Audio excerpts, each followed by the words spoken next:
പരിസര നിരീക്ഷണത്തിനായി ഞങ്ങൾ തിരഞ്ഞെടുത്തത് ആമ്പൽക്കുളമാണ്. വയൽവരമ്പിലൂടെ യാത്ര ചെയ്ത് കുളക്കരയിലെത്തി. കുളക്കരയിലെ മരത്തണലിൽ നിന്നായിരുന്നു നിരീക്ഷണം. നല്ല തെളിഞ്ഞ വെള്ളം, ആമ്പലുകൾ പൂവിട്ടു നിൽക്കുന്നു.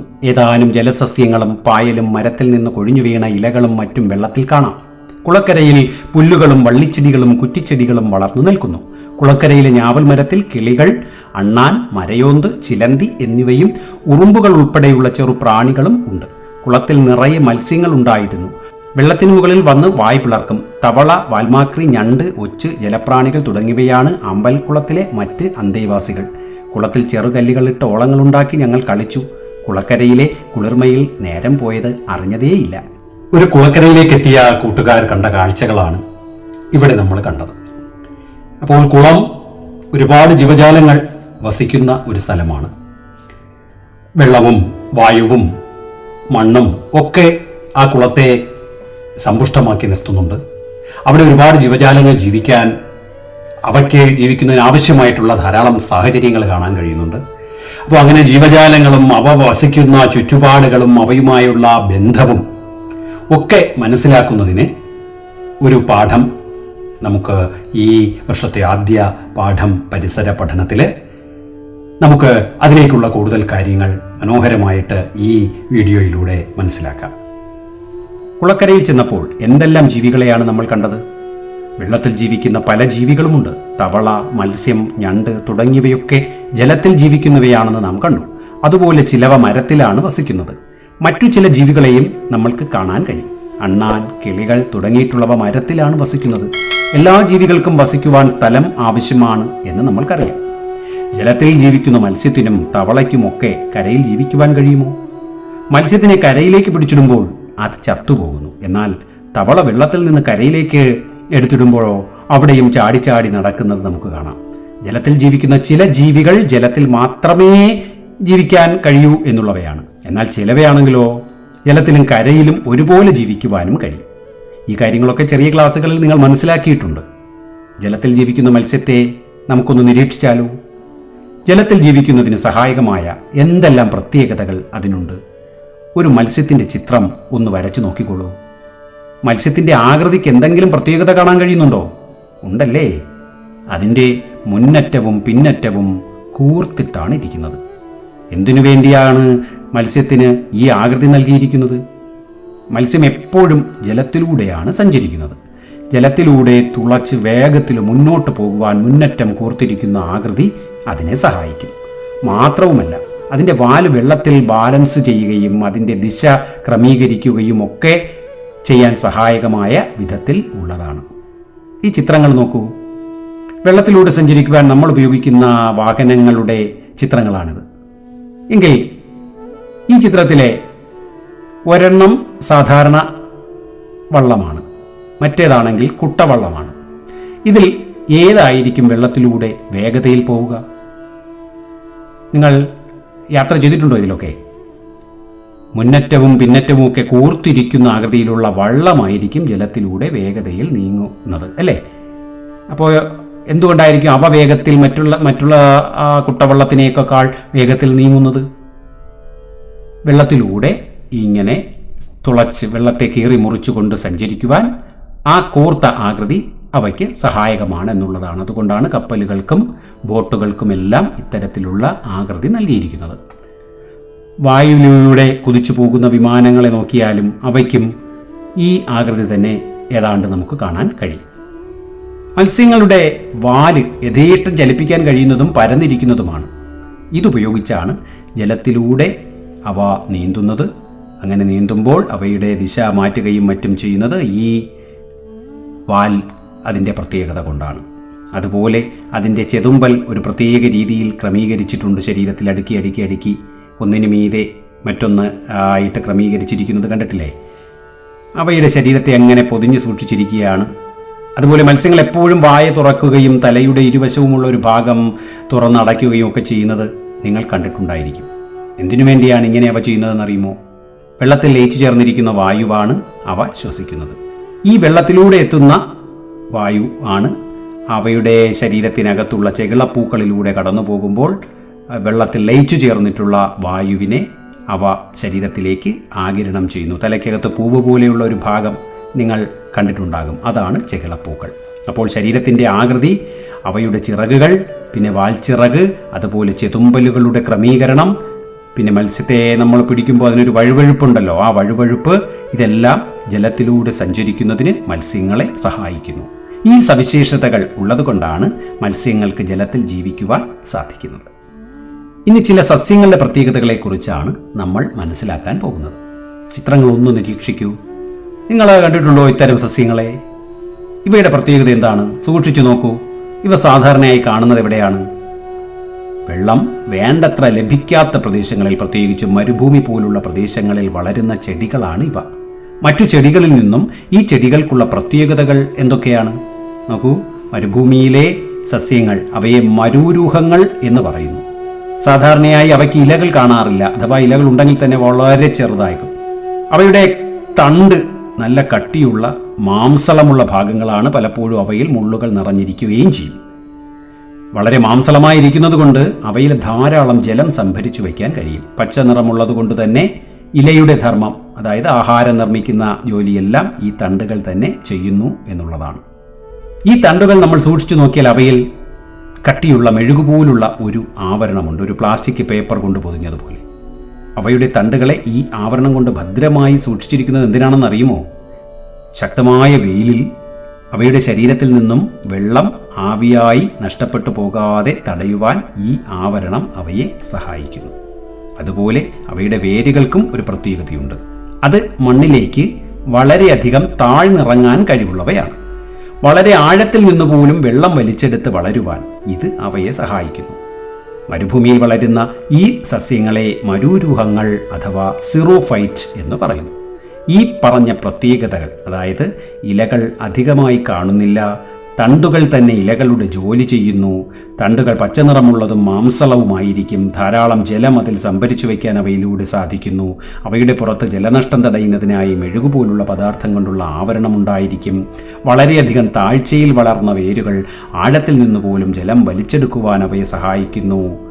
ഈ പറയുന്ന പ്രത്യേകതകളെല്ലാം ജലലഭ്യത കുറഞ്ഞ മരുഭൂമികൾ പോലുള്ള പ്രദേശങ്ങളിൽ വളരാൻ ഇത്തരം സസ്യങ്ങളെ, അതായത് മരുരൂഹങ്ങളെ സഹായിക്കുന്നു. അങ്ങനെ ഒരു ജീവിക്ക് അതിൻ്റെ വാസസ്ഥലത്ത് ജീവിക്കുന്നതിന് സഹായകമായ ശാരീരിക സവിശേഷതയാണ് അനുകൂലനം എന്ന് പറയുന്നത്. ഇത് പ്രത്യേകം ഓർമ്മിക്കുക. അനുകൂലനം എന്നാൽ, അല്ലെങ്കിൽ അഡാപ്റ്റേഷൻ എന്ന് പറയും, ഒരു ജീവിക്ക് അതിൻ്റെ വാസസ്ഥലത്ത് ജീവിക്കുന്നതിന് സഹായകമായ ശാരീരിക സവിശേഷതയെയാണ് അനുകൂലനം എന്ന് പറയുന്നത്. തണ്ടുകളിലെ വായുറകളുടെ സഹായത്തോടെയാണ് ഞങ്ങൾ വെള്ളത്തിൽ പൊങ്ങി നിൽക്കുന്നത്. വിരലുകൾ തമ്മിൽ ചർമ്മത്താൽ ബന്ധിച്ചിരിക്കുന്നതുമൂലം വെള്ളത്തിലൂടെ ഞങ്ങൾക്ക് നീന്തി സഞ്ചരിക്കാൻ കഴിയും. ആമ്പലും തവളയും തമ്മിലുള്ള സംഭാഷണം കേട്ടല്ലോ. വെള്ളത്തിൽ വസിക്കുവാൻ ആമ്പലിനും അതുപോലെ തവളയ്ക്കും ഉള്ള അനുകൂലനങ്ങൾ എന്തൊക്കെയാണെന്ന് നോക്കാം. ആമ്പലിൻ്റെ ഇലകൾ നനയുന്നില്ല. മെഴുകുപോലുള്ള ഒരു ആവരണം അവയുടെ പുറത്ത് ഉണ്ടായിരിക്കും. അതുപോലെ വിശാലവും തട്ടായതും ആയിട്ടുള്ള ഇലകളുടെ ക്രമീകരണമുണ്ട്. വാതക വിനിമയം ഇലകളുടെ മുകൾ ഭാഗത്തിലൂടെയാണ് നടക്കുന്നത്. അവയുടെ തണ്ടുകളിൽ നിറച്ചും വായുറകളുണ്ട്. അത് അവയെ വെള്ളത്തിൽ പൊങ്ങി നിൽക്കുവാൻ സഹായിക്കുന്നുണ്ട്. ചെളിയിൽ ഉറച്ച വേരുകളാണ് അവയ്ക്കുള്ളത്. ഇങ്ങനെയെല്ലാം വെള്ളത്തിൽ വളരുവാൻ ആമ്പലിന് നിരവധി ഘടകങ്ങൾ സഹായിക്കുന്നു. ഇനി തവളയുടെ പ്രത്യേകതകൾ നോക്കൂ. തിളങ്ങുന്ന ചർമ്മമുണ്ട്. ജലത്തിൽ എളുപ്പം സഞ്ചരിക്കുവാൻ ആ വഴുവഴുപ്പും തിളക്കവുമുള്ള ചർമ്മം സഹായിക്കുന്നു. അതെപ്പോഴും നനവോടെ നിൽക്കുന്നതാണ്. അതിലൂടെ ശ്വാസോച്ഛ്വാസം നടത്തുന്നതിന് സാധിക്കുന്നുണ്ട്. അതുപോലെ അവയുടെ വിരലുകൾക്കിടയിൽ ചർമ്മം ഉള്ളതിനാൽ ജലത്തിലൂടെ ഒരു തുഴ പോലെ നീന്തി നടക്കുവാൻ അത് സഹായിക്കുന്നു. കണ്ണുകളും മൂക്കും തലയുടെ മുകൾ ഭാഗത്ത് ആയതുകൊണ്ട് വെള്ളത്തിന് പുറത്തേക്ക് തലയിട്ട് നിൽക്കുവാനും ശ്വസിക്കാനും എല്ലാം, പുറത്ത് കാഴ്ചകൾ കാണാനും എല്ലാം അതിനത് സഹായകമായിട്ടുണ്ട്. നീണ്ട ശക്തമായ പിൻകാലുകൾ ഉള്ളതുകൊണ്ട് ചാടി നടക്കാനും നീന്താനും എല്ലാം അതിനെ സഹായിക്കുന്നുണ്ട്. ജലത്തിലും കരയിലും ജീവിക്കുവാൻ പറ്റിയ അനുകൂലനങ്ങളെല്ലാം ഈ തവളയിൽ നമുക്ക് കാണാൻ കഴിയും. നമ്മുടെ ചുറ്റിനുമുള്ള പലതരത്തിലുള്ള ജീവികളും പല സ്ഥലങ്ങളിലാണ് വസിക്കുന്നത്. ചിലത് കരയിൽ ജീവിക്കുന്നു, ചിലത് വെള്ളത്തിൽ ജീവിക്കുന്നു, ചിലത് വെള്ളത്തിലും കരയിലും ജീവിക്കുന്നു. അത്തരത്തിലുള്ള ജീവികളെ അവയുടെ വാസസ്ഥലത്തിനനുസരിച്ച് പട്ടികപ്പെടുത്തി എഴുതുവാൻ എല്ലാവരും അറിഞ്ഞിരിക്കണം. അത് നമുക്കൊന്ന് നോക്കാം. കരയിൽ ജീവിക്കുന്ന ജീവികൾക്ക് ഉദാഹരണമാണ് ആന, പുലി, മുയൽ, പാമ്പ്, പശു, പക്ഷികൾ തുടങ്ങിയവ. വെള്ളത്തിൽ ജീവിക്കുന്ന ജീവികളാണ് മീനുകൾ, തിമിംഗലം, ഡോൾഫിൻ, ജെല്ലി ഫിഷ്, തിരണ്ടി തുടങ്ങിയിട്ടുള്ളവ. കരയിലും വെള്ളത്തിലും ജീവിക്കുന്ന ജീവികൾ തവള, ചീങ്കണ്ണി, ആമ, നീർനായ തുടങ്ങിയവയാണ്. ഇതിൽ നിന്നും എന്തെല്ലാം നിഗമനങ്ങളിൽ നമുക്ക് എത്തിച്ചേരാം? വിവിധതരം ജീവികൾ വിവിധ വാസസ്ഥലങ്ങളിൽ ജീവിക്കുന്നു.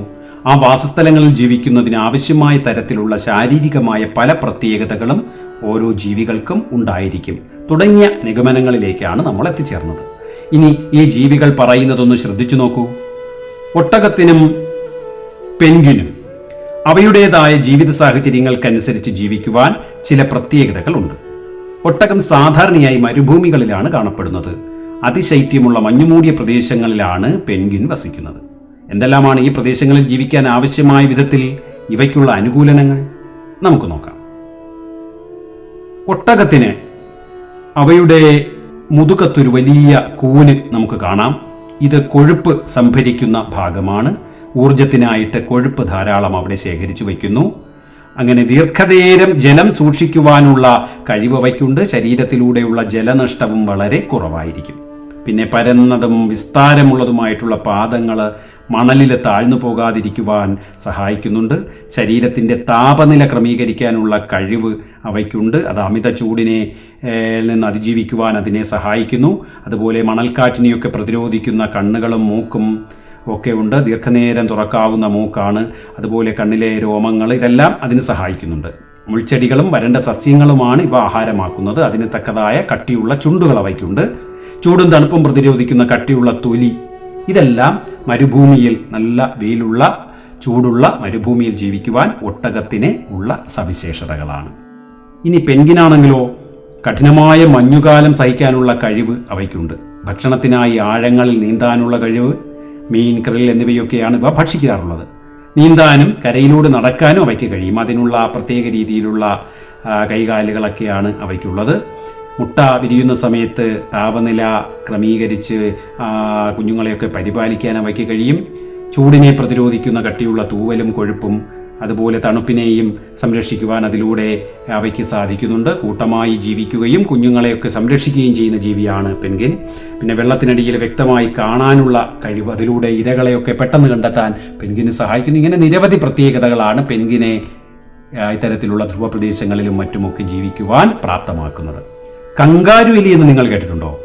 മരുഭൂമിയിൽ കാണപ്പെടുന്ന ഒരു ചെറിയ ജീവിയാണ് കങ്കാരു എലി.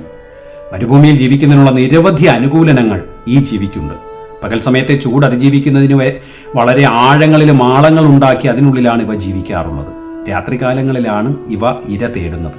ഒട്ടും തന്നെ വെള്ളം കുടിക്കാതെ ജീവിക്കാൻ ഇവയ്ക്ക് കഴിയും.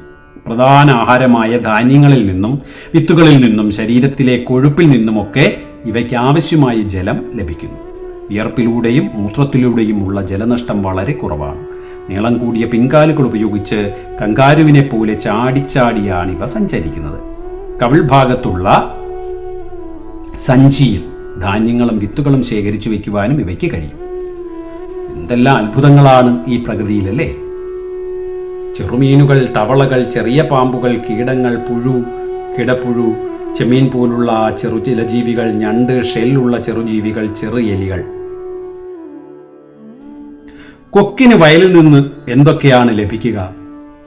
ചെറുമീനുകൾ, തവളകൾ, ചെറിയ പാമ്പുകൾ, കീടങ്ങൾ, ചെമ്മീൻ പോലുള്ള ചെറുജലജീവികൾ, ഞണ്ട്, ഷെല്ലുള്ള ജീവികൾ, ചെറു എലികൾ, ഇവയൊക്കെയാണ്. വയലുകളിൽ വെള്ളം നിൽക്കുന്നതിനാൽ ഇത്തരത്തിലുള്ള ചെറിയ ജലജീവികളും കീടങ്ങളും കൂടുതലായി അവിടെ കാണപ്പെടുന്നു. അതുകൊണ്ട് കൊക്കുകൾ അവരുടെ ഭക്ഷണം എളുപ്പത്തിൽ വയലിൽ നിന്നും കുളങ്ങളിൽ നിന്നുമെല്ലാം കണ്ടെത്തുന്നു. മത്സ്യത്തിന് കുളത്തിൽ നിന്ന് എന്തെല്ലാമാണ് ലഭിക്കുന്നത്? ആൽഗ പോലുള്ള ജലസസ്യങ്ങൾ, ചെറുകീടങ്ങൾ, പുഴുക്കൾ, ചെറു ജലജീവികൾ, ഷെല്ലുള്ള ചെറുജീവികൾ, അതുപോലെ വീണ ഇലകളുടെ അവശിഷ്ടങ്ങളും മറ്റും സൂക്ഷ്മജീവികൾ. ചില മത്സ്യങ്ങൾക്കായിട്ട് മറ്റ് ചെറു മത്സ്യങ്ങൾ തന്നെ ആഹാരമാകുന്നു. ഇതെല്ലാം മത്സ്യത്തിന് കുളത്തിൽ നിന്ന് ലഭിക്കും. കുളം സമ്പന്നമായ ഒരു പരിസ്ഥിതിയാണ്. മത്സ്യങ്ങൾക്ക് ആവശ്യമായ ഭക്ഷണവും ഓക്സിജനും ഒക്കെ അവിടെ നിന്ന് ലഭിക്കും. അതുപോലെ വൃക്ഷം മറ്റൊരു ആവാസമാണ്. ആവാസങ്ങൾക്ക് കൂടുതൽ ഉദാഹരണങ്ങൾ നമുക്ക് കണ്ടെത്തിയാലോ? അപ്പോൾ എന്താണ് ആവാസം?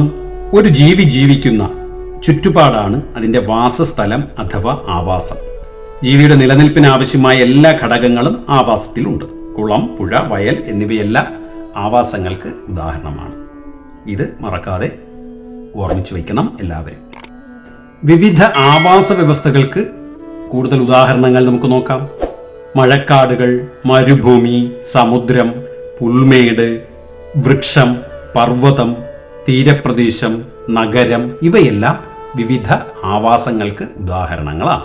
വയൽ ഒരു ആവാസമാണെന്ന് നമ്മൾ കണ്ടു. എങ്കിൽ ജീവനുള്ളതും ജീവനില്ലാത്തതുമായ നിരവധി ഘടകങ്ങൾ അവിടെ ഉണ്ടാകും. ഏതെല്ലാമാണെന്ന് നമുക്കൊന്ന് കണ്ടെത്തിയാലോ? വയൽ എന്ന ആവാസത്തിലെ ജീവനുള്ളവ ഏതൊക്കെയാണ്? സസ്യങ്ങൾ, നെല്ല്, പായലുകൾ, ആമ്പൽ, താമര, വിവിധ ഇനം പുല്ലുകൾ, കണ്ടൽ ചെടികൾ, അങ്ങനെയൊക്കെ ഉള്ളതെല്ലാം ഉണ്ടാകും. പിന്നെ കൃഷി ആവശ്യത്തിന് ഉള്ള പല മൃഗങ്ങളും ചിലപ്പോൾ അവിടെ ഉണ്ടാകും. പിന്നെ മുയല്, നീർനായ, പോത്ത് തുടങ്ങിയിട്ടുള്ളവയൊക്കെ അവിടെ ചിലപ്പോൾ കാണാൻ കഴിയും. ഉഭയജീവികളും ഇഴജന്തുക്കളും ഉണ്ടാകും. തവളയും ചേരയും നീർക്കോലിയും മാമയും കക്കയും ഞണ്ടൊക്കെ അതിൽ ഉൾപ്പെടും. കൊക്ക്, കുളക്കോഴി, തത്ത, പൊന്മാൻ, വേഴാമ്പൽ തുടങ്ങിയ പക്ഷികളെ അവിടെ കാണാം. പരൽ, കരിമീൻ, വരാൽ അങ്ങനെയൊക്കെയുള്ള മത്സ്യങ്ങൾ അവിടെ ഉണ്ടാകും. പിന്നെ തുമ്പി, പൂമ്പാറ്റ, ചീവീട്, ചിലന്തി, പുൽച്ചാടി, തേനീച്ച തുടങ്ങിയിട്ടൊക്കെയുള്ള കീടങ്ങളോ പ്രാണികളോ ഒക്കെ അവിടെ ഉണ്ടാകും. ഇവയെല്ലാം അവിടെ ഉള്ള വ്യത്യസ്തമായിട്ടുള്ള ജീവികളാണ്. വയലിൽ ജീവനുള്ളവ മാത്രമല്ല, ജീവനില്ലാത്ത പല ഘടകങ്ങളും അടങ്ങിയിട്ടുണ്ട്. എങ്കിൽ വയലിലെ ജീവനില്ലാത്ത ഘടകങ്ങൾ ഏതൊക്കെയാകും? മണ്ണ്, സൂര്യപ്രകാശം, ഭൂപ്രകൃതി, വെള്ളം, കാറ്റ് അല്ലെങ്കിൽ വായു, കാലാവസ്ഥ ഘടകങ്ങൾ പലതും, ഇവയൊക്കെ അവിടെ ജീവനില്ലാത്ത ഘടകങ്ങളായിട്ട് ഒരു വയലിൽ ഉണ്ടാകും. ആവാസങ്ങളിൽ ചിലതെല്ലാം പ്രകൃതിയാ ഉള്ളവയാണ് അഥവാ പ്രകൃതിദത്തമാണ്. മറ്റു ചിലവയാകട്ടെ മനുഷ്യനിർമ്മിതവും. വനം പ്രകൃതിദത്ത ആവാസത്തിന് ഉദാഹരണമാണ്. പുഴ ഒരു പ്രകൃതിദത്ത ആവാസമാണ്.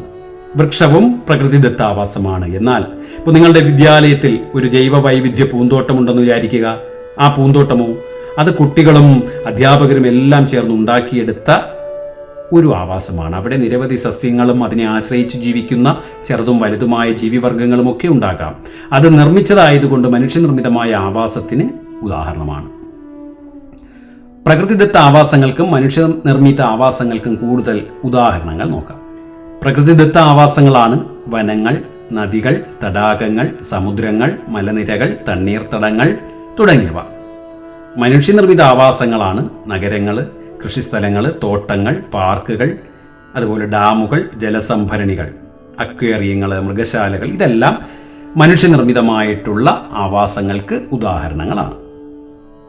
അപ്പോൾ ഒരു ആവാസത്തിൽ ജീവനുള്ളതും ജീവനില്ലാത്തതുമായ നിരവധി ഘടകങ്ങൾ ഉണ്ടെന്ന് നമ്മൾ മനസ്സിലാക്കി. സസ്യങ്ങൾ, ജന്തുക്കൾ, സൂക്ഷ്മജീവികൾ എന്നിവ ജീവനുള്ള ഘടകങ്ങൾക്ക് ഉദാഹരണങ്ങളാണ്. മണ്ണ്, വായു, ജലം, സൂര്യപ്രകാശം തുടങ്ങിയവയാണ് ജീവനില്ലാത്ത ഘടകങ്ങളിൽ പ്രധാനപ്പെട്ടവ. എല്ലാ ജീവികളും അവയ്ക്ക് ചുറ്റുമുള്ള പല ഘടകങ്ങളെയും ആശ്രയിച്ചാണ് ജീവിക്കുന്നത്. ജീവനില്ലാത്ത ഘടകങ്ങളെയും ജീവനുള്ള ഘടകങ്ങളെയും അവ ആശ്രയിക്കുന്നു. അങ്ങനെ ഒരു പ്രദേശത്ത് ജീവനുള്ള ഘടകങ്ങളും പരസ്പര ആശ്രയത്വത്തിൽ കഴിയുന്നു. ഈ ചിത്രം ഒന്ന് നിരീക്ഷിക്കൂ. ഇവിടെ ആരെയെല്ലാം ആശ്രയിക്കുന്നു എന്ന് മനസ്സിലായോ? ഒരു കുളത്തിലെ ജലത്തെയും മണ്ണിനെയും ആശ്രയിച്ച് ചെടി വളരുന്നു.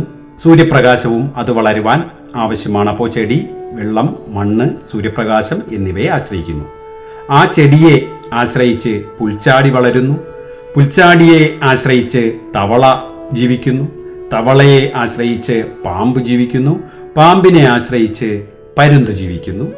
പിന്നെ ആ പരുന്ത് ചത്ത് മണ്ണോട് ചേരുമ്പോൾ അത് മണ്ണിൻ്റെ ഭാഗമായി മാറുന്നു. അതിനെ ആശ്രയിച്ച് വീണ്ടും ചെടികൾ വളരുന്നു എന്ന് നമുക്ക് പറയാം. ഇങ്ങനെ ഒരു ചക്രം പോലെ പരസ്പരം ജീവികൾ ആശ്രയിച്ചാണ് ഒരു ആവാസത്തിൽ ജീവിക്കുന്നത് എന്ന് നമുക്ക് മനസ്സിലാക്കാം.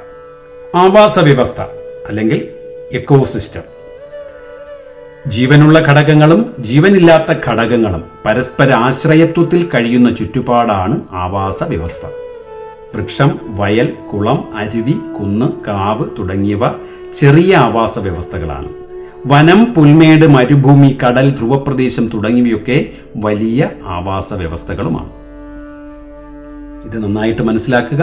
എന്താണ് ആവാസ വ്യവസ്ഥയെന്നും വലുതും ചെറുതുമായ ആവാസ വ്യവസ്ഥകൾക്ക് ഉദാഹരണങ്ങളും എല്ലാവരും നന്നായി മനസ്സിലാക്കി വെക്കണം. ഒരു ആവാസ വ്യവസ്ഥയിൽ അഥവാ എക്കോസിസ്റ്റത്തിൽ ജീവനുള്ള ഘടകങ്ങളും ജീവനില്ലാത്ത ഘടകങ്ങളും അവ തമ്മിലുള്ള ഒരു പരസ്പര ആശ്രയത്വം വളരെ സങ്കീർണവും എന്നാൽ മനോഹരവുമായ ഒന്നാണ്. ഇവ എങ്ങനെയെല്ലാമാണ് പരസ്പരം ബന്ധപ്പെട്ടിരിക്കുന്നത് എന്ന് താഴെ പറയുന്നവയിലൂടെ നമുക്ക് വ്യക്തമാക്കാം. ജീവനുള്ളവയും ജീവനില്ലാത്തവയും തമ്മിലുള്ള ബന്ധം. ജീവനുള്ള ഘടകങ്ങളുടെ നിലനിൽപ്പിന് ജീവനില്ലാത്ത ഘടകങ്ങൾ അനിവാര്യമാണ്. സൂര്യപ്രകാശവും സസ്യങ്ങളും. കാരണം സസ്യങ്ങൾ സൂര്യപ്രകാശം ഉപയോഗിച്ച് പ്രകാശ സംശ്ലേഷണത്തിലൂടെയാണ് ആഹാരം നിർമ്മിക്കുന്നത്. ഇവിടെ സൂര്യപ്രകാശം ഇല്ലെങ്കിൽ സസ്യങ്ങൾക്കും അവയെ ആശ്രയിച്ച് കഴിയുന്ന മറ്റ് ജീവികൾക്കും നിലനിൽപ്പില്ല. മണ്ണും ജലവും.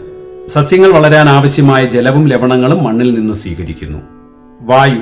ശ്വസനത്തിനായി ഓക്സിജനും ആഹാര നിർമ്മാണത്തിനായി കാർബൺ ഡൈ ഓക്സൈഡും ജീവികൾ അന്തരീക്ഷത്തിൽ നിന്ന് സ്വീകരിക്കുന്നു. അപ്പം ഇവയെല്ലാം ജീവനില്ലാത്ത ഘടകങ്ങൾ, ജീവന്റെ നിലനിൽപ്പിന് ആവശ്യമായിട്ടുള്ളവയാണ്. ഇനി ജീവനുള്ള ഘടകങ്ങൾ തമ്മിൽ പരസ്പരം ആശ്രയിക്കുന്നത് നോക്കൂ. ഇപ്പോൾ ഒരു ആവാസ വ്യവസ്ഥയിലെ ജീവികൾ ആഹാരത്തിനായും പാർപ്പിടത്തിനായും പരസ്പരം ആശ്രയിക്കുന്നു. കിളികൾ ഭക്ഷണത്തിനായി സസ്യങ്ങളിലെ പഴങ്ങളെ ആശ്രയിക്കുന്നു. അതായത് ജീവികൾ ഭക്ഷണത്തിന് സസ്യങ്ങളെ ആശ്രയിക്കുന്നു എന്നതിൻ്റെ ഉദാഹരണമാണ്. അതുപോലെ പാർപ്പിടമുണ്ടാക്കാൻ കിളികൾ സസ്യങ്ങളെ തന്നെ ആശ്രയിക്കാറുണ്ട്. ജീവികൾ തന്നെ മറ്റ് ജീവികളെ ആഹാരത്തിന് വേണ്ടിയിട്ട് ആശ്രയിക്കുന്നുണ്ട്. അതുപോലെ മറ്റ് സസ്യങ്ങളെയും ആഹാരത്തിനായി ആശ്രയിക്കുന്നു. അപ്പോൾ അങ്ങനെ ഒരു ജീവി മറ്റൊരു ജീവിയെ ഭക്ഷിക്കുമ്പോൾ ജീവികൾ തമ്മിലുള്ള ആശ്രയമായി അത് മാറും. സസ്യങ്ങൾ സസ്യങ്ങളെ തന്നെ അവയുടെ ഭാഗങ്ങൾ മണ്ണിൽ വീണ് ദ്രവിക്കുമ്പോൾ അവ വലിച്ചെടുത്ത് വളരുന്നു. അത് സസ്യങ്ങൾ തമ്മിലുള്ള ആശ്രയത്വത്തിന് ഉദാഹരണമാണ്. അതുപോലെ വള്ളിച്ചെടികൾ മറ്റ് വൃക്ഷങ്ങളിൽ പടർന്നു കയറുമ്പോൾ അവ തമ്മിലുള്ള ഒരു ആശ്രയത്വം ആണ് കാണിക്കുന്നത്. അങ്ങനെ ആവാസ വ്യവസ്ഥയെക്കുറിച്ച് നമ്മൾ മനസ്സിലാക്കി കഴിഞ്ഞു. ജീവികളുടെ നിലനിൽപ്പിന് ആവാസ വ്യവസ്ഥകൾ സംരക്ഷിക്കേണ്ടത് വളരെയധികം അത്യാവശ്യമാണെന്ന് നമ്മൾ തിരിച്ചറിഞ്ഞു. എന്നാൽ ഇന്ന് സ്വാഭാവികമായ പല ആവാസ വ്യവസ്ഥകളും നാശത്തിൻ്റെ വക്കിലാണെന്ന് നമുക്കറിയാം. നമ്മുടെ നാട്ടിലെ കുന്നുകൾ ഓരോന്നായി അപ്രത്യക്ഷമായി കൊണ്ടിരിക്കുകയാണ്. കുന്നിടിച്ചു നികത്തി അവിടെ വലിയ കെട്ടിടങ്ങളും മറ്റും നിർമ്മിക്കുന്ന കാഴ്ചകൾ സർവ്വസാധാരണമാണ്. മണ്ണിര മുതൽ കുറുനരി വരെ എത്ര ജീവികൾക്കാണ് ഈ കുന്നുകൾ ആവാസമൊരുക്കിയിട്ടുള്ളത്. കൂടാതെ വൈവിധ്യമാർന്ന സസ്യങ്ങൾ, അതുപോലെ കുന്നുകൾ ധാരാളം വെള്ളം സംഭരിച്ചു വയ്ക്കുന്നുണ്ട്. പിന്നീട് കിണറുകളിലേക്കും കുളങ്ങളിലേക്കും വയലുകളിലേക്കുമൊക്കെ ഇങ്ങനെ അരുവികളായിട്ട് നീരുറവകളായിട്ട് ഒഴുകിയിറങ്ങുന്നത് ഈ കുന്നുകൾക്കുള്ളിൽ സംഭരിച്ചിട്ടുള്ള വെള്ളമാണെന്ന് നിങ്ങൾക്കറിയാമോ? കാറ്റിനെ നിയന്ത്രിക്കുവാൻ, ചൂട് കുറയ്ക്കുവാൻ, അതുപോലെ മഴ പെയ്യ്ക്കുവാനൊക്കെ വളരെയധികം ആവശ്യമാണ് ഈ കുന്നുകൾ. ആ കുന്നുകളെ ഇന്ന് മനുഷ്യൻ കൂറ്റൻ മണ്ണുമാന്തി യന്ത്രങ്ങൾ ഉപയോഗിച്ചുകൊണ്ട് ഇല്ലാതാക്കിക്കൊണ്ടിരിക്കുകയാണ്. കുന്നിടിച്ചു മാറ്റുന്നത് കൊണ്ട് എന്തെല്ലാം ദോഷങ്ങളാണ് നമുക്കുണ്ടാകുന്നത്. കുന്നിനെ ആവാസമാക്കി ജീവിക്കുന്ന നിരവധി ജീവജാലങ്ങൾക്ക് നാശം സംഭവിക്കുന്നു. കുന്നുകൾ ജലം സംഭരിച്ചു വയ്ക്കുന്നവർ ആയതുകൊണ്ട് തന്നെ വേനൽക്കാലങ്ങളിലും മറ്റും നമ്മുടെ നീരുറവകളിൽ വേണ്ടത്ര ജലം ലഭിക്കാതെ വരുന്നു. അതുമൂലം വരൾച്ചയുണ്ടാകുന്നു. ശക്തമായ കാറ്റിന് കാരണമാകുന്നു. വേണ്ടത്ര മഴ ലഭിക്കാതിരിക്കുവാൻ കാരണമാകുന്നു. പല പ്രകൃതിക്ഷോഭങ്ങൾക്കും ഇത് വഴിവെക്കുന്നു. ആവാസ വ്യവസ്ഥയെ ദോഷകരമായി ബാധിക്കുന്ന മനുഷ്യ ഇടപെടലുകൾ അതെന്തൊക്കെയാണെന്ന് നമുക്ക് നോക്കാം. വനനശീകരണം, തണ്ണീർത്തടങ്ങൾ നികത്തൽ, അശാസ്ത്രീയമായ മാലിന്യ നിർമ്മാർജ്ജനം, പുഴകളിലെ മണലൂറ്റൽ, വായു ജല മലിനീകരണം, പ്ലാസ്റ്റിക് മാലിന്യങ്ങളുടെ വർധനവ്, കോറികളുടെ അമിതമായ പ്രവർത്തനം, അമിതമായ മത്സ്യബന്ധനം, ഇവയെല്ലാം മനുഷ്യൻ്റെ ഇടപെടലുകൾ നിമിത്തം ആവാസ വ്യവസ്ഥയ്ക്ക് പലതരത്തിലുള്ള ദോഷങ്ങളും ഉണ്ടാക്കുന്നു. അതുമൂലം പല ജീവജാലങ്ങളും അല്ലെങ്കിൽ ഈ പ്രകൃതിയൊക്കെ നശിക്കുന്നതിന് കാരണമായി തീരുന്നു. മണ്ണിരയെ നിങ്ങൾ കണ്ടിട്ടുണ്ടാകും. മണ്ണിര കർഷകന്റെ മിത്രം എന്ന് അതിനെ പറയുന്നു. അത് എന്തുകൊണ്ടാണെന്ന് അറിയുമോ? മണ്ണിര മണ്ണിൻ്റെ ഘടന മെച്ചപ്പെടുത്തുന്നുണ്ട്. അതായത് അതിൽ നിരവധി സുഷിരങ്ങളൊക്കെ ഉണ്ടാക്കി മണ്ണിൽ വായുസഞ്ചാരം വർദ്ധിപ്പിക്കുന്നു. പിന്നെ അതിലൂടെ നല്ല ഓക്സിജൻ എല്ലാം മണ്ണിന് ധാരാളമായിട്ട് കിട്ടുന്നു. വെള്ളം ആഗിരണം ചെയ്യാനുള്ള കഴിവ്, മണ്ണിനെ പൊടിയാക്കി ജലാംശം നിലനിർത്താൻ സഹായിക്കുന്നതെല്ലാം മണ്ണിരയാണ്. മണ്ണിനെ ഇളക്കുന്നു. അങ്ങനെ ചെടികളുടെ വളർച്ചയ്ക്ക് അത് സഹായകമായി തീരുന്നു. അതുപോലെ മണ്ണിൻ്റെ ആസിഡ് സ്വഭാവം അല്ലെങ്കിൽ അമ്ലത്വം കുറയ്ക്കുന്നുണ്ട്. മണ്ണിനെ പോഷക സമൃദ്ധമാക്കുന്നു. ജൈവ വൈവിധ്യം നിലനിർത്തുകയും ഒക്കെ ചെയ്യുന്നത് മണ്ണിരയായതുകൊണ്ട് മണ്ണിരയെ കർഷകൻ്റെ മിത്രം എന്നാണ് പറയാറുള്ളത്. മാലിന്യങ്ങൾ നമ്മൾ നമ്മുടെ ചുറ്റുപാടുകളിലേക്ക് വലിച്ചെറിയുന്നത് ശരിയാണോ? ഇത് നമ്മുടെ ആവാസ വ്യവസ്ഥയ്ക്ക് ദോഷകരമായി തീരുകയുണ്ടോ എന്ന് നിങ്ങൾ ചിന്തിച്ചിട്ടുണ്ടോ? മണ്ണിനെ മലിനമാക്കുന്ന എന്തെല്ലാം പ്രവർത്തനങ്ങൾ നമ്മുടെ ചുറ്റിനും കാണുന്നുണ്ട്. രാസവളങ്ങളുടെയും കീടനാശിനികളുടെയും അമിതമായ ഉപയോഗം, ഗാർഹിക മാലിന്യങ്ങൾ, വീടുകളിൽ നിന്ന് പുറന്തള്ളുന്ന മാലിന്യങ്ങൾ, പ്ലാസ്റ്റിക് മാലിന്യങ്ങൾ, അതുപോലെ ക്വാറികളിലും മറ്റുമൊക്കെ നടക്കുന്ന ഖനന പ്രവർത്തനങ്ങൾ, വ്യവസായ ശാലകൾ പുറത്തേക്ക് വിടുന്ന വ്യത്യസ്തമായ മാലിന്യങ്ങൾ, അതുപോലെ ഇലക്ട്രോണിക് മാലിന്യങ്ങൾ, ഇങ്ങനെ ആശുപത്രി മാലിന്യങ്ങൾ, ഇതുപോലുള്ള പല കാര്യങ്ങളും നമ്മുടെ പ്രകൃതിയെ ദോഷകരമായി ബാധിച്ചുകൊണ്ടിരിക്കുകയാണെന്ന് നമുക്ക് മനസ്സിലാക്കാം. മണ്ണ് മലിനീകരണം ആവാസ വ്യവസ്ഥയെ ഏതെല്ലാം രീതിയിൽ ബാധിക്കുന്നു നമുക്ക് നോക്കാം. മണ്ണ് മലിനീകരണത്തിലൂടെ ചെടികളുടെ നാശം, അത് മണ്ണിലെ വിഷാംശം കാരണം ചെടികൾക്ക് വളരാൻ കഴിയാതെ വരും. ജലമലിനീകരണം ഉണ്ടാകുന്നു. മഴവെള്ളത്തോടൊപ്പമൊക്കെ വിഷാംശമൊക്കെ കലർന്ന് കുടിവെള്ളം ഉൾപ്പെടെ വിഷമയമായി തീരുന്നു. ആഹാരത്തിലെല്ലാം പലതരത്തിലുള്ള വിഷങ്ങൾ കലരുന്നു. അത് ആഹാരത്തിലൂടെ നമ്മുടെ ശരീരത്തിനകത്തെത്തുന്നു, രോഗങ്ങൾക്ക് കാരണമാകുന്നു. അതുപോലെ മണ്ണിൻ്റെ ചങ്ങാതിമാരായിട്ടുള്ള മണ്ണിരകളും അതുപോലുള്ള സൂക്ഷ്മജീവികളും ഒക്കെ നശിച്ചു പോകുന്നു. പല ജീവികൾക്കും അവയുടെ വാസസ്ഥലം നഷ്ടപ്പെട്ട് പോകുന്നതിനെല്ലാം മണ്ണ് മലിനീകരണം കാരണമായി തീരുന്നു എന്ന് മനസ്സിലാക്കേണ്ടതുണ്ട്. വായുമലിനീകരണം നമ്മുടെ ആരോഗ്യത്തെ വളരെ ദോഷകരമായി ബാധിക്കുന്ന ഒന്നാണ്. നമ്മളെ മനുഷ്യരെ മാത്രമല്ല മറ്റ് ജീവജാലങ്ങളെയും ഒക്കെ വായുമലിനീകരണം വളരെ ദോഷകരമായി ബാധിക്കുന്നുണ്ട്. ഓരോ വർഷവും 70 ലക്ഷത്തോളം ആൾക്കാർ വായുമലിനീകരണ നിമിത്തമുള്ള വിവിധ രോഗങ്ങൾ പിടിപെട്ട് മരിക്കുന്നു എന്നാണ് കണക്ക്. അപ്പോൾ ആഗോളതാപനം, അതുപോലുള്ള ഒരുപാട് പ്രശ്നങ്ങൾ നമുക്കത് നിമിത്തം കാർഷിക വിളകൾ കുറയുന്നതും അതുപോലെ ആസിഡ് മഴയും ഓസോൺ പാളിയുടെ നാശവും ഒക്കെ ഈ വായുമലിനീകരണം നിമിത്തമാണ് ഉണ്ടാകുന്നത് എന്നും നമ്മൾ തിരിച്ചറിയേണ്ടതുണ്ട്. വായുമലിനീകരണത്തിനുള്ള കാരണങ്ങൾ എന്തൊക്കെയാണെന്ന് ചിന്തിച്ചിട്ടുണ്ടോ? വ്യവസായശാലകൾ, ഫാക്ടറികളിൽ ഒക്കെ നിന്ന് പുറന്തള്ളുന്ന വാതകങ്ങളും പുകയും, കീടനാശിനികളുടെ ഉപയോഗം, വാഹനങ്ങൾ പുറത്തേക്ക് വിടുന്ന പുക, നിർമ്മാണ പ്രവർത്തനങ്ങൾ നടക്കുമ്പോഴുണ്ടാകുന്ന പൊടിയും പുകയും മറ്റും, വിറക് കത്തുമ്പോഴുണ്ടാകുന്ന ആ പുകയും ചൂടും എല്ലാം, വൈദ്യുതി ഉൽപ്പാദിപ്പിക്കുമ്പോഴുണ്ടാകുന്ന പുറത്തേക്ക് വരുന്ന വാതകങ്ങൾ, ഇവയെല്ലാം വായു മലിനീകരണത്തിന് കാരണമാകുന്നു. അതുപോലെ ജലമലിനീകരണത്തിനുള്ള കാരണങ്ങളും അതിൻ്റെ ആഘാതങ്ങളും നിങ്ങൾ ചിന്തിച്ചു നോക്കിയിട്ടുണ്ടോ? ഈ പറഞ്ഞതൊക്കെ തന്നെയാണ് വ്യവസായ മാലിന്യങ്ങൾ, പ്ലാസ്റ്റിക് മാലിന്യങ്ങൾ കായലിലും വെള്ളത്തിലുമൊക്കെ കലരുന്നത്, വീടുകളിൽ നിന്നുള്ള മലിനജലം ജലാശയങ്ങളിലേക്ക് കലർത്തുന്നത്, കപ്പലുകളിലും മറ്റും നിന്നും ഉണ്ടാകുന്ന എണ്ണ ചോർച്ച, കാർഷിക മാലിന്യങ്ങൾ, കീടനാശിനികൾ, രാസവളങ്ങൾ, ഇവയെല്ലാം ജലാശയങ്ങളിലേക്ക് ഒഴുകിയെത്തുന്നത്. അങ്ങനെ രാസവസ്തുക്കളുടെ ആഘാതം ജലത്തിൽ ജീവിക്കുന്ന ജീവജാലങ്ങളുടെയും സസ്യങ്ങളുടെയും ഒക്കെ നാശത്തിന് കാരണമാകുന്നു.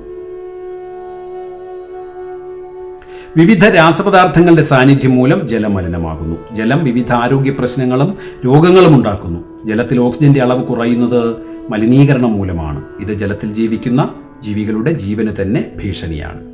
ആവാസ വ്യവസ്ഥയുടെ തകർച്ച പല പ്രകൃതി ദുരന്തങ്ങൾക്കും കാരണമാകുന്നു. പ്രകൃതി പലപ്പോഴും സംഹാര താണ്ഡവമാടുന്ന കാഴ്ച നമ്മൾ കണ്ടിട്ടുണ്ട്.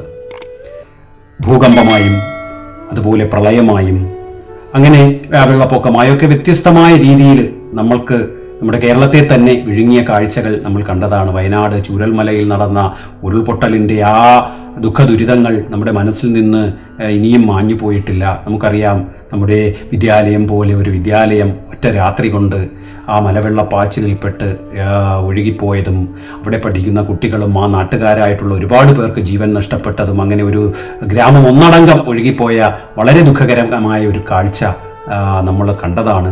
അപ്പോൾ ഇത്തരത്തിലുള്ള പ്രകൃതി ദുരന്തങ്ങൾ പലതും ഉണ്ടാകുന്നതിന് പ്രധാനപ്പെട്ട കാരണം എന്ന് പറയുന്നത് മനുഷ്യൻ ഈ പ്രകൃതിയിൽ ചെയ്യുന്ന പ്രവർത്തനങ്ങളാണ്. അപ്പോൾ അതുകൊണ്ട് തന്നെ ഈ പ്രകൃതിയെ നമ്മൾ സംരക്ഷിച്ച് അവിടുത്തെ ആവാസ വ്യവസ്ഥയെ തകർക്കാതെ നമ്മൾ ഓരോരുത്തരും സംരക്ഷിച്ച് നിർത്തേണ്ടത് വളരെ അത്യാവശ്യകരമായ ഒരു കാര്യമാണ് എന്നുകൂടി ഓർമ്മപ്പെടുത്തുകയാണ്.